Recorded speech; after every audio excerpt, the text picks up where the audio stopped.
Okay, so it seems it's that time of year again where a big announcement is coming up for Battlefront 2 and hopefully some other Star Wars games, and inevitably the leaks are already starting to appear.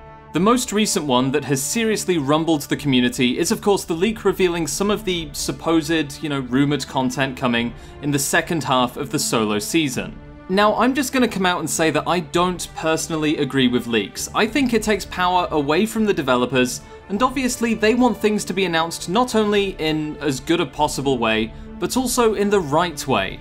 If the announcement goes well, there's also a good chance that more players are going to come back to the game, which is kind of a win-win for us, which is why for the most part I disagree with the process of leaks and how it impacts the community.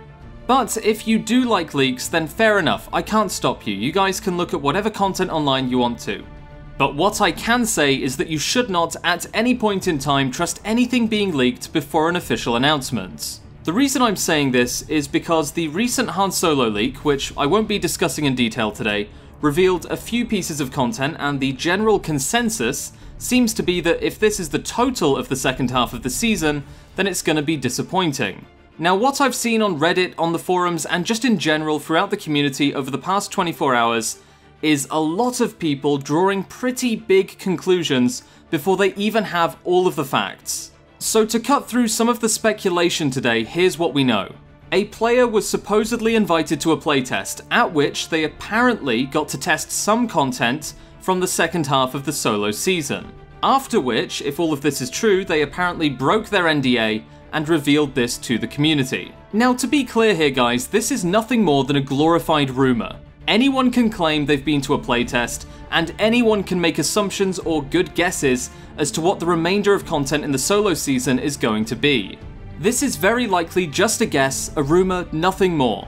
None of this is confirmed, and there is no evidence to state that this is in fact what we're going to get for the second half of Season 2. So if you want to call it a rumour, then be my guest, but don't make any judgments based on it. Now, saying that, there is a very slim chance that this rumour, this supposed leak, is in fact true. In which case, there is still no guarantee that they got to play all of the content potentially coming in the second half in June. So what I'm getting at today, which a lot of people seem to be forgetting, is that you cannot at any point jump to conclusions. Now, when we get to a stage where the content is officially announced, then we can cast judgment, because then we'll have all of the facts and be able to make an informed decision. Instead, sadly, I've seen a lot of people just assuming that this rumour is true, and then judging the content and Season 2 and Battlefront 2 in general on content that is, again, speculation, which probably doesn't even exist. We need to take a step back and make sure we know what we're talking about. Now, I know this probably isn't what you guys want to hear, but I just refuse to comment on content until it's officially confirmed.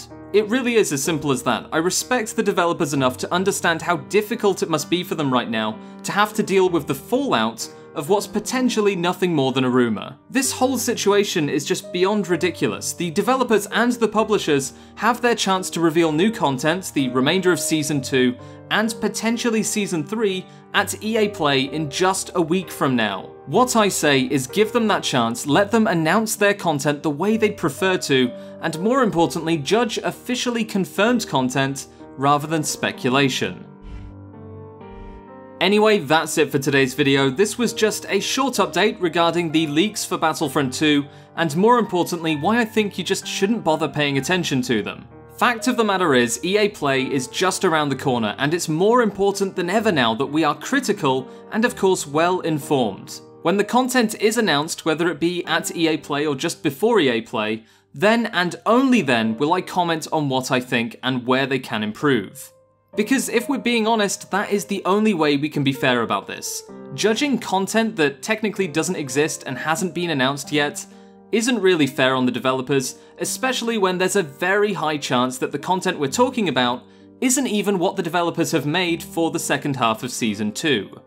Anyway guys, I hope you enjoyed today's video. I guess enjoy isn't really the right word to use here, but either way, I hope you found it informative, and at the very least, hopefully you guys somewhat agree with what I'm getting at here. If I were to summarize this whole topic, it's basically this: don't make a judgment until you have all of the facts. That's all I'm saying today, and hopefully when EAPlay comes around, we'll all be pleasantly surprised and some big announcements will be revealed.